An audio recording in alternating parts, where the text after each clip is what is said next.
নমস্কাৰ সকলোকে স্বাগতম জনাইছোঁ এছএমইজ স্কুল নামৰ এই চেনেলটিলৈ আৰু আজি লৈ আহিছোঁ অইন এটা ছ'চিয়লজি বা সমাজতত্ত্ব বিষয়ৰ ভিডিঅ' য'ত আমি আলোচনা কৰিম কি পৰিৱেশে কি পৰিৱৰ্তনে ইউৰোপৰ সমাজত ছ'চিয়লজি বা সমাজতত্ত্ব বিষয়টোৰ উদ্ভৱ হোৱাত হেল্প কৰিছিল বা সহায় কৰিছিল বা কি পৰিৱেশে নতুন এটা ছাবজেক্টৰ ইমাৰ্জেঞ্চত ভূমিকা গ্ৰহণ কৰিছিল। ঠিক আছে, তেনেহ'লে ভিডিঅ'টো আৰম্ভ কৰোঁ।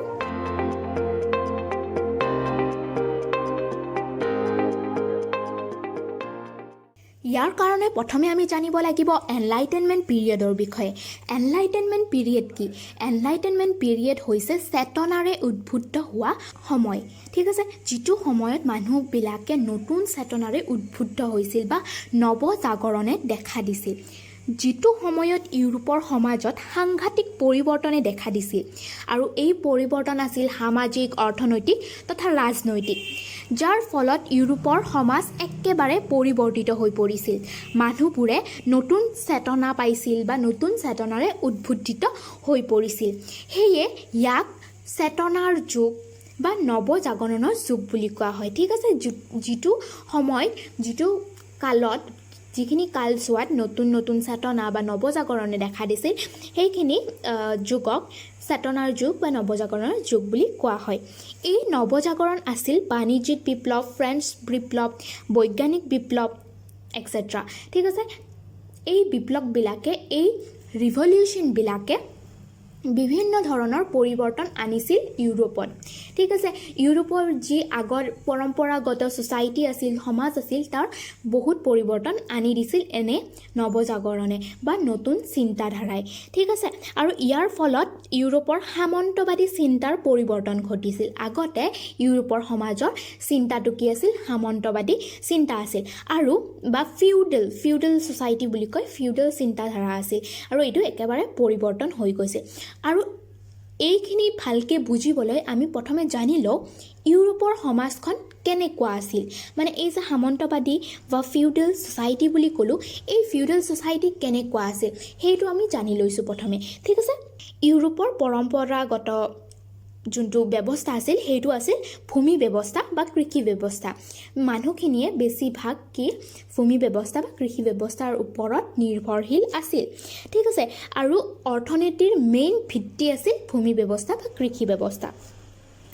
আৰু এই ভূমিৰ যিবিলাক অনাৰ আছিল বা ভূমিৰ যিবিলাক মাটিৰ যিবিলাক মালিক আছিল, সেই মালিকবিলাকক কি বুলি কোৱা হৈছিল? ফিউডেল লৰ্ডছ বুলি কোৱা হৈছিল। ঠিক আছে, তেওঁলোকৰ বহুত মাটি আছিল, সম্পত্তি আছিল, তেওঁলোকক ফিউডেল লৰ্ডছ বুলি কোৱা হৈছিল। আৰু তেওঁৰ তলত বিভিন্ন কৃষকে, সৰু সৰু কৃষক যিবিলাকৰ নিজা মাটি নাই, তেওঁলোকে কি কৰিছিল? এই ফিউডেল লৰ্ডছবিলাকৰ তলত কাম কৰিছিল আৰু তেওঁলোকে কৃষি কৰি, খেতি কৰি নিজৰ জীৱিকা নিৰ্বাহ কৰিছিল। আৰু তেওঁলোকে কি কৰিছিল? ফিউডেল লৰ্ডছবিলাকৰ পৰা পইচা ধাৰত লৈছিল বা মাটি ধাৰত লৈছিল। তো বহুত বেছি পৰিমাণে অৰ্থনৈতিক ক্ষেত্ৰত এই কৃষক মানুহখিনি কি কৰিছিল? ফিউডেল লৰ্ডছবিলাকৰ ওপৰত নিৰ্ভৰশীল আছিল। আৰু ইউৰোপৰ এনেকুৱা ছ'চাইটিখনত, সমাজখনত কি আছিল?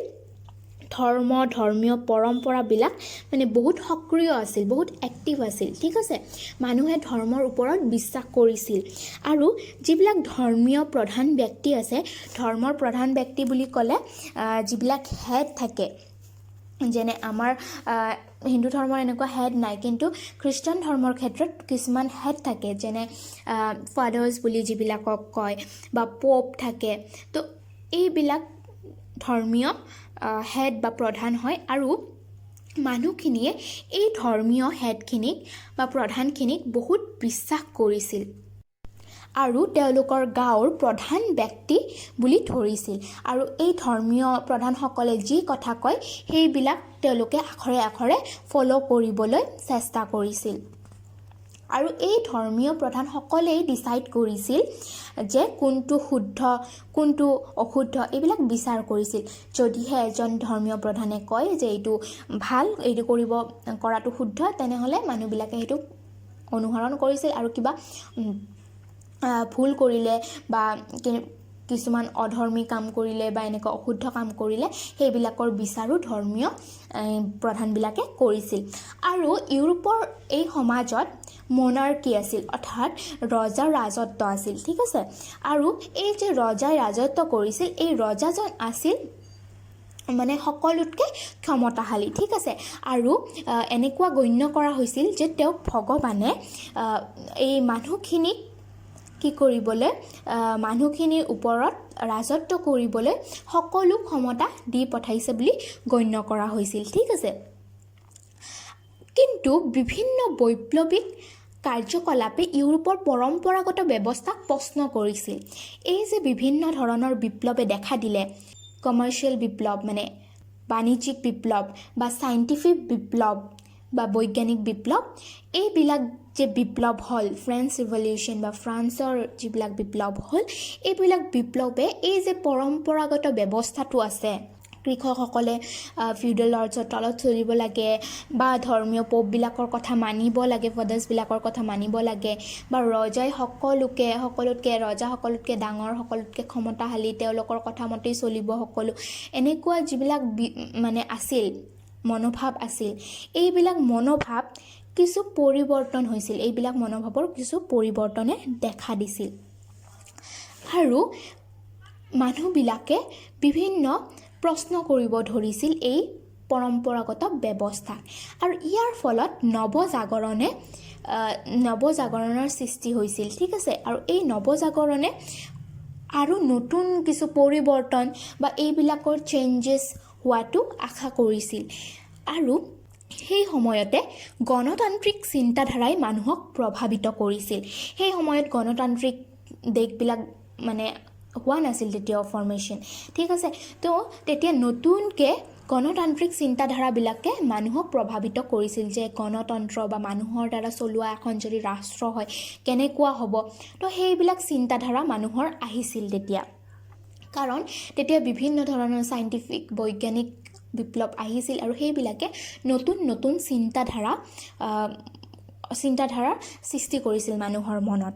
ঠিক আছে, সমাজৰ প্ৰধান কনচেপ্টবিলাক ধৰ্ম হওক, তাৰপিছত শক্তি, সম্পত্তি, এইবিলাকৰ বিষয়ে মানুহে ভালকৈ চিন্তা কৰিব ধৰিছিল আৰু এইবিলাকৰ নতুন সংজ্ঞা বিচাৰিবলৈ ধৰিছিল।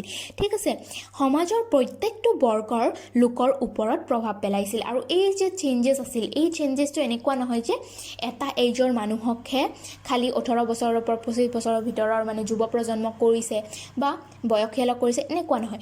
গোটেই বয়সৰ মানে গোটেই প্ৰত্যেকটো বৰ্গৰ মানুহকে প্ৰভাৱ পেলাইছিল। বয়স বুলিও নহয়, বিভিন্ন বৰ্গ, কৃষক হওক বা যিয়ে নহওক, ফিউডেল লৰ্ডছ হওক, সকলোৰে মনত কিছুমান প্ৰভাৱ বিস্তাৰ কৰিবলৈ সফল হৈছিল। ঠিক আছে, এতিয়া আমি পঢ়িম আজি বাণিজ্যিক বিপ্লৱৰ বিষয়ে, যে বাণিজ্যিক বিপ্লৱ কি, কিয় হ'ল আৰু কেনেকুৱা প্ৰভাৱ বিস্তাৰ কৰিলে ই ইউৰোপৰ সমাজত। বাণিজ্যিক বিপ্লৱ সংঘটিত হৈছিল 1450 খ্ৰীষ্টাব্দৰ পৰা 1800 খ্ৰীষ্টাব্দৰ সময়ছোৱাত। ঠিক আছে, 1450 পৰা 1800 খ্ৰীষ্টাব্দৰ ভিতৰৰ সময়ছোৱাত কালছোৱাত কি হৈছিল, বাণিজ্যিক বিপ্লৱে দেখা দিছিল। আৰু প্ৰথমে কি আছিল ইউৰোপৰ সমাজত বা আমাৰ বিশ্বৰ সমাজত কেনেকুৱা ইকনমি বা অৰ্থনীতি চলিছিল, ছাবচিষ্টেন্স ইকনমি চলিছিল। ছাবচিষ্টেন্স ইকনমি মানে জীৱিকাৰ অৰ্থনীতি, তাৰমানে জীৱিকাৰ বাবে যিখিনি গুৰুত্বপূৰ্ণ বস্তু সেইখিনিয়ে থকা, লিমিটেড বস্তু থকা, একেবাৰে লিমিটেড বস্তু থকা। তো আগতে কি আছিল, অৰ্থনীতি একেবাৰে ছাবচিষ্টেন্স আছিল, মানে যিখিনি লাগে সেইখিনিয়ে আছে, সেইখিনিয়ে উৎপন্ন কৰে, মানুহে সেইখিনিয়ে খায়, সেইখিনিয়ে ভোগ কৰে আৰু মৰি যায়, এনেকুৱা টাইপৰ এটা মেণ্টেলিটি আছিল। কিন্তু পিছলৈ এইটো চেঞ্জ হ'ল, এইবিলাক বিপ্লৱৰ কালছোৱা, আৰু অৰ্থনীতিটো কি হ'ল, ছাৰপ্লাছ অৰ্থনীতি হৈ পৰিল। ছাৰপ্লাছ অৰ্থনীতি মানে অধিশেষ বা অতিৰিক্ত, তাৰমানে জীৱিকাৰ কাৰণে যিখিনি ইম্পৰ্টেণ্ট সেইখিনিতো থাকিবই, তাতকৈ ওপৰেঞ্চি মানুহে গেইন কৰিব ধৰিলে বা পাব ধৰিলে বা উৎপন্ন কৰিব ধৰিলে। ঠিক আছে, ফলত কি হ'ল, এই আমদানি ৰপ্তানি এইবিলাক বিভিন্ন বস্তু আহি গ'ল। ঠিক আছে, যেতিয়া এখন দেশত নিজৰ যিখিনি প্ৰয়োজনীয় বস্তু আছে তাতকৈও যদি অধিক বস্তু উৎপন্ন হয়, তেতিয়া কি কৰিব, দেশখনে সেই অধিক বস্তুখিনি বেলেগ দেশক দি দিব বা আমদানি ৰপ্তানিৰ এটা সম্পৰ্ক স্থাপন কৰিব। ঠিক আছে, বাণিজ্যিক ব্যৱস্থাত বিভিন্ন বিপ্লৱে দেখা দিছিল আৰু ইউৰোপৰ বাণিজ্যিক পৰিধি বৃদ্ধি পাইছিল। ঠিক আছে, যিহেতু বিভিন্ন চেঞ্জেছ আহিছিল, ফলত ইউৰোপৰ যিখিনি বাণিজ্যিক বা অৰ্থনৈতিক পৰিধি আছে সেইখিনি বৃদ্ধি পাইছিল। যদিহে আগতে এখন বা দুখন দেশৰ লগত তেওঁলোকৰ বাণিজ্যিক সম্পৰ্ক আছিল, কিন্তু যেতিয়া ছাৰপ্লাছ ইকনমি হ'ব ধৰিলে তেতিয়া কি হ'ল, তেওঁলোকৰ সম্পৰ্কবিলাক বিস্তাৰিত হৈ পৰিল ৱৰ্ল্ড ৱাইড, মানে গোটেই বিশ্বজুৰি তেওঁলোকৰ বাণিজ্যিক সম্পৰ্কবিলাক বিস্তাৰিত হৈ পৰিল। ইউৰোপৰ বাণিজ্য পূৰ্ব বা ইষ্টাৰ্ণ দেশসমূহৰ সৈতে অৰ্থাৎ ভাৰত, চীন আদিৰ সৈতে লেণ্ড ৰুট অৰ্থাৎ ভূমিৰ পথেদি বা স্থল পথেদি আছিল। ঠিক আছে, আগতে তাৰমানে সাগৰীয় ৰাস্তাবিলাক, সাগৰীয় পথবিলাক আৱিষ্কাৰ হোৱা নাছিল। তেতিয়া কি কৰিছিল, এই ইউৰোপৰ ৰাষ্ট্ৰসমূহে কি কৰিছিল, ভাৰত, চীন বা পূৰ্বৰ ইষ্টাৰ্ণ এছিয়াৰ, ছাউথ এছিয়াৰ বা যিবিলাক দেশ আছে য'ত উৎপন্ন বেছিকৈ হয়, কৃষিভিত্তিক বস্তুবিলাক বেছিকৈ উৎপন্ন হয়, তেওঁলোকৰ লগত সম্পৰ্কটো আছিল স্থল পথেদি। ঠিক আছে, স্থল পথেদি। তেতিয়া তাৰমানে সাগৰীয় পথটো হোৱা নাছিল, আৱিষ্কাৰ হোৱা নাছিল। তাৰপিছত কি হ'ল, উত্তৰ ইটালীৰ বিভিন্ন চহৰ যেনে ভেনিছ, জিনোৱা এনেকুৱা প্ৰধান চহৰবিলাক কি আছিল, বাণিজ্যিক কেন্দ্ৰ হৈ পৰিছিল। ঠিক আছে, কাৰণ স্থল পথেদি চালে কি হয়, ইউৰোপৰ পৰা এইফালে ভাৰত বা চীনৰ ফালে আহিলে ইটালী মাজত পৰি যায়। সেইকাৰণে ইটালীৰ বিভিন্ন চহৰে কি কৰিছিল, বাণিজ্যিক কেন্দ্ৰ হিচাপে কাম কৰিছিল। আৰু যেতিয়া পূবৰ দেশবিলাকৰ পৰা যেতিয়া মছলাজাতীয় সামগ্ৰী বা বিভিন্ন পাট, মুগা এনেকুৱা ধৰণৰ বিভিন্ন সামগ্ৰী, কৃষিজাতীয় বিভিন্ন সামগ্ৰী যেতিয়া আনিছিল পূবৰ দেশবিলাকৰ পৰা, তেতিয়া ইটালীয়ে কি কৰিছিল, ইটালীৰ প্ৰধান কেন্দ্ৰটো আছিল যিহেতু ইটালীয়ে কি কৰিছিল, বহুত কৰ প্ৰয়োগ কৰিছিল। সেয়ে ইউৰোপৰ দেশবিলাকে, বাকী ব্ৰিটেইন হওক বা ফ্ৰেন্স হওক, এইবিলাক দেশে যেতিয়া সেই বস্তুবিলাক কিনিব বিচাৰিছিল, মছলাজাতীয় সামগ্ৰী ইত্যাদি কিনিব বিচাৰিছিল, তেতিয়া বহুত বেছি দামত কিনিবলগীয়া হৈছিল, কাৰণ ইটালীয়ে মাজতে বহুত কৰ প্ৰয়োগ কৰি দিছিল। ঠিক আছে, তাৰপিছত কি হ'ল, দিন যাব ধৰিলে, তাৰপিছত পৰ্তুগীজসকল কি আছিল, নেভিগেশ্যন বা নৌ পৰিবহণৰ ক্ষেত্ৰত তথা দিশবিলাক আৱিষ্কাৰৰ ক্ষেত্ৰত, দিশবিলাকৰ অধ্যয়নৰ ক্ষেত্ৰত, কম্পাছ ইত্যাদিৰ বৈজ্ঞানিক বস্তুৰ ব্যৱহাৰৰ দ্বাৰা নৌ পৰিবহণত বিভিন্ন ধৰণৰ চেঞ্জেছ আনিছিল পৰ্তুগীজসকলে। আৰু পৰ্তুগীজসকলে তেতিয়া কি কৰিছিল, নতুন সাগৰীয় পথবিলাক আৱিষ্কাৰ কৰিবলৈ আৰম্ভ কৰিছিল। তেতিয়া আফ্ৰিকাৰ কিবা কিবি বস্তু আৱিষ্কাৰ কৰিব চেষ্টা কৰি থকাৰ সময়তে পৰ্তুগীজ নাবিক এজনে কি কৰিছিল, আমাৰ ভাৰত আৱিষ্কাৰ কৰিছিল। আৰু তেওঁ আছিল ভাস্কো দা গামা। 1498 চনত 1498 কি কৰিছিল, ভাৰতলৈ আহিছিল। আৰু ফলত কি হৈছিল, ভাৰতৰ লগত সাগৰীয় ৰাস্তাইদি এটা সাগৰীয় পথেদি তাৰমানে কি হ'ল, এটা ডাইৰেক্ট কণ্টেক্ট পৰ্তুগালে এটা ডাইৰেক্ট কণ্টেক্ট স্থাপন কৰিবলৈ পাৰিছিল। ঠিক আছে, তেতিয়াৰ পৰা আৰম্ভণি হৈছিল।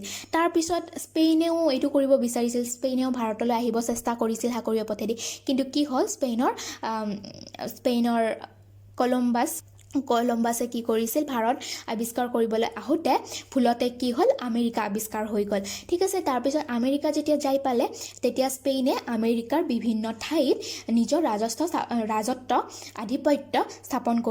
আধিপত্য বিস্তাৰ কৰিবলৈ চেষ্টা কৰিলে। ঠিক আছে, তাৰপিছত এইটো অনুসৰণ কৰি, মানে স্পেইন আৰু এই পৰ্তুগালৰ এইটো কাৰ্যকলাপ অনুসৰণ কৰি কি কৰিলে, ব্ৰিটেইন, ফ্ৰান্স, হলেণ্ড এইবিলাক দেশেও কি কৰিলে, বিভিন্ন দেশলৈ যাবলৈ ষ্টাৰ্ট কৰিলে। ভাৰত, ছাউথ আমেৰিকা, দক্ষিণ আমেৰিকা, আফ্ৰিকা এনেকুৱা বিভিন্ন ঠাইত যাবলৈ আৰম্ভ কৰিলে সাগৰীয় পথেৰে। আৰু সেই বিভিন্ন ঠাইবিলাকত নিজৰ অৰ্থনৈতিক আধিপত্য বিস্তাৰৰ বাবে চেষ্টা চলালে। ঠিক আছে, তাৰমানে তেওঁলোকেও বাণিজ্যিক এটা কণ্টেক্ট বা বাণিজ্যিক সম্পৰ্ক স্থাপনৰ চেষ্টা কৰিলে। ঠিক আছে, ইটালীয়ে নিজ স্বাৰ্থৰ বাবে অত্যধিক যে কৰ লগাইছিল, ইটালীয়ে কি কৰিছিল, স্থলপথেদি বাণিজ্যিক সম্পৰ্ক থাকোঁতে ইটালীয়ে বহুত কৰ লগাই দিছিল। কিন্তু যেতিয়া সাগৰীয় পথেদি এই সম্পৰ্কবিলাক আৰম্ভ হ'ল, তেতিয়া ইটালীৰ এই যোনটো এজেণ্ডা বা স্বাৰ্থৰ বাবে নিজৰ স্বাৰ্থৰ বাবে যিখিনি কাম কৰিছিল সেইখিনি নিশেষ হৈ গৈছিল বা তাৰ সমাপ্তি ঘটিছিল ঠিক আছে আৰু এই সাগৰীয় ৰাষ্ট্ৰবিলাকৰ আৱিষ্কাৰে কি কৰিছিল ইউৰোপিয়ান মাৰ্কেটত বা ইউৰোপিয়ান বাণিজ্যত বিভিন্ন ধৰণৰ নতুন বস্তু মছলাজাতীয় সামগ্ৰী টেক্সটাইল টবাকো তাৰপিছত চকলেট কোকোৱা কুইনাইন আদি বিভিন্ন ধৰণৰ বস্তুৰে উভৈনদী হৈ গৈছিল ইউৰোপিয়ান কাণ্ট্ৰিজবিলাক তেওঁলোকে কি কৰিছিল আফ্ৰিকা হওক বা চাইনা হওক ইণ্ডিয়া হওক এইবিলাক ঠাইৰ পৰা নৰ্থ আমেৰিকা সাউথ আমেৰিকা এইবিলাক ঠাইৰ পৰা কি কৰিছিল বিভিন্ন ধৰণৰ বস্তুবিলাক নি উভৈনদী কৰি পেলাইছিল তেওঁলোকৰ মাৰ্কেট ঠিক আছে তাৰপিছত তেওঁলোকে আনকি আফ্ৰিকাৰ পৰা হিউমেন স্লেভছবিলাকো লৈ গৈছিল মানে মানুহক লৈ গৈছিল বন্দী বনাই আৰু তেওঁলোকক কি কৰিছিল কাম কৰাইছিল তেওঁলোকৰ দ্বাৰা স্লেভ হিচাপে কাম কৰাইছিল ঠিক আছে মানে বহুত শোষণ কৰিছিল আফ্ৰিকান মানুহবিলাকৰ ওপৰত আৰু শেষত কি হ'ল আমাৰ ইণ্ডিয়াটো তেওঁলোকে ৰৈ গৈ পেলাই আমাৰ ইণ্ডিয়াটো বহুত শোষণ কৰিবলৈ আৰম্ভ কৰিলে আৰু তেওঁলোকৰ যিটো বাণিজ্যিক সম্পৰ্কৰ চেষ্টা কৰিছিল সেই বাণিজ্যিক সম্পৰ্কটো পিছলৈকে তেওঁলোকে ৰাজত্ব বা আধিপত্য হিচাপে ল'বলৈ ধৰিলে আৰু কি হ'ল ব্ৰিটিছ ৰাজত্ব আৰম্ভ হৈ গ'ল আৰু ইণ্ডিয়াক তেওঁলোকে কি কৰিলে কলনী হিচাপে ব্যৱহাৰ কৰিলে বিভিন্ন ধৰণৰ চেঞ্জেছ এনেকৈ আহিব ধৰিলে আৰু এই বাণিজ্যিক বিপ্লৱৰ সময়তে বেংকিং ছিষ্টেমৰ আৰম্ভ হ'ল বেংকৰ আৱিষ্কাৰ হ'ল বা বেংকৰ প্ৰতিষ্ঠা কৰা হ'ল বেংক প্ৰতিষ্ঠা কৰা হ'ল কাৰণ যেতিয়া বাণিজ্যিক এক্সপানশ্যন হ'ল বা বাণিজ্যিকভাৱে বহুত বাঢ়ি গ'ল বাণিজ্য তেতিয়া টকা পইচা লেনদেন বাঢ়ি গ'ল তেতিয়া টকা পইচাবিলাক ছেভ কৰিবলৈ বেংকৰ প্ৰতিষ্ঠা কৰা হ'ল আৰু তাৰ পিছতে পেপাৰ মানি আহি গ'ল পেপাৰ মানি মানে কাগজৰ মুদ্ৰাৰ প্ৰচলন হ'ল ঠিক আছে আগতে কি আছিল মুদ্ৰা চিলভাৰ গোল্ড এইবিলাকৰ কইনবিলাক ইউজ কৰিছিল কিন্তু পিছলৈকে কি হ'ল পেপাৰ বা কাগজী মুদ্ৰাৰ প্ৰচলন হ'ল আৰু সেই সময়তে চেক অলছ' ইনভেণ্ট কৰা হ'ল মানে চেক মানে হ'ল এই যে চেক দিয়ে যে বেংকত চেক ইউজ কৰে সেই চেক কাগজৰো চেক মুদ্ৰাৰো প্ৰচলন হ'ল ঠিক আছে তাৰপিছত বিভিন্ন কোম্পানীবিলাক ট্ৰেডিঙৰ কাৰণে বা বাণিজ্য কমাৰ্চৰ কাৰণে কি হ'ল কোম্পানীবিলাকৰ গ্ৰ'থ হ'ব ধৰিলে বা নতুন কোম্পানীবিলাকে বিশ্বৰ বিভিন্ন দেশত বিস্তাৰিত হ'বলৈ ধৰিলে ঠিক আছে এই ইউৰোপিয়ান কাণ্ট্ৰিজবিলাকৰ ইউৰোপিয়ান ৰাষ্ট্ৰবিলাকৰ বিভিন্ন কোম্পানীজবিলাকে বেলেগ দেশত গৈ নিজৰ বাণিজ্য কৰিবলৈ আৰম্ভ কৰিলে ঠিক আছে আৰু আমাৰ তাতে যে আহিছিল ব্ৰিটিছ ইষ্ট ইণ্ডিয়া কোম্পানী তেওঁলোকো মানে এনেকুৱাই কোম্পানী আছিল ঠিক আছে কিন্তু পিছলৈকে এইটো চেঞ্জ হৈ গ'ল বা পিছলৈকে তেওঁলোকৰ মনোভাৱটো চেঞ্জ হৈ গ'ল আৰু 17 শতিকাত মানে এইখিনি সময়তে এইবিলাক চেঞ্জেছ অহাৰ পিছত বাণিজ্যিক বিপ্লৱ অহাৰ পিছত কি হ'ল মিডিল ক্লাছ মানুহৰ উদ্ভৱ হ'ল আগতে তাৰমানে কি আছিল আপাৰ ক্লাছ আৰু লোৱাৰ ক্লাছ আছিল মিডিল ক্লাছ বুলি কোনো এটা ক্লাছ নাছিল বা বৰ্গ নাছিল মধ্যবিত্ত বুলি কোনো বৰ্গ নাছিল ঠিক আছে কিন্তু কি হ'ল এই বিপ্লৱবিলাকৰ পিছৰ কালছোৱাত মিডিল ক্লাছ বা মধ্যবিত্ত এটা বৰ্গৰ সৃষ্টি হ'ল আৰু এই মধ্যবিত্তবিলাকত যিবিলাক ব্যৱসায়ী বাণিজ্য কৰে সেইবিলাক মানুহ তাৰপিছত বেংকাৰ্ছবিলাক আৰু এই শ্বিপবিলাকৰ অ'নাৰ্ছ মানে জাহাজৰ যিবিলাক অ'নাৰ্ছ আছে মালিক আছে তাৰপিছত ইনভেষ্টাৰ যিবিলাকে পইচা ইনভেষ্ট কৰে বিভিন্ন বাণিজ্যৰ ক্ষেত্ৰত তেওঁলোক এই মিডিল ক্লাছত সোমাই পৰিল ঠিক আছে বা মধ্যবিত্তৰ ভিতৰত সোমাই পৰিল আৰু বিভিন্ন ৰাজনৈতিক মানে চিন্তাধাৰা শক্তিশালী ৰাজনৈতিক চিন্তাধাৰা সৃষ্টি হ'বলৈ ধৰিলে ঠিক আছে আৰু ইয়াৰ পিছতে ৰাজনৈতিকভাৱে ইউৰোপিয়ান কাণ্ট্ৰিজবিলাক কি হ'ল বহুত শক্তিশালী হৈ পৰিল আৰু কলনাইজেশ্যনটো ষ্টাৰ্ট হ'ল মানে ইউৰোপৰ দেশবিলাকে বেলেগ দেশত কলনি কৰিবলৈ ধৰিলে বা কলনাইজেশ্যন কৰিবলৈ ধৰিলে আমাৰ যেনেকৈ ভাৰতক কলনি হিচাপে লৈছিল মানে তেওঁলোকৰ পৰা তেওঁলোকে ব্ৰিটিছসকলে মানে তাতে থাকি আমাৰ ভাৰতত মানে আধিপত্য বা ৰাজত্ব কৰিবলৈ চেষ্টা কৰিছিল বা এনেকুৱা বিভিন্ন ধৰণৰ ৰাজনৈতিক চেঞ্জেছ আহিছিল আৰু এই সময়তে মধ্যবিত্ত ক্লাছৰ একেবাৰে ৰাইজ হৈছিল বা কি বুলি আৰম্ভণি হৈছিল বুলিও ক'ব পাৰি আৰু কলনাইজেশ্যনে একদম পিক পাইছিল বা কলনাইজেশ্যনৰ বহুত বাঢ়ি গৈছিল কলনাইজেশ্যন বুলি ক'ব পাৰি ঠিক আছে আৰু এইখিনিয়ে আছিল আমাৰ বাণিজ্যিক বিপ্লৱৰ বিষয়ে।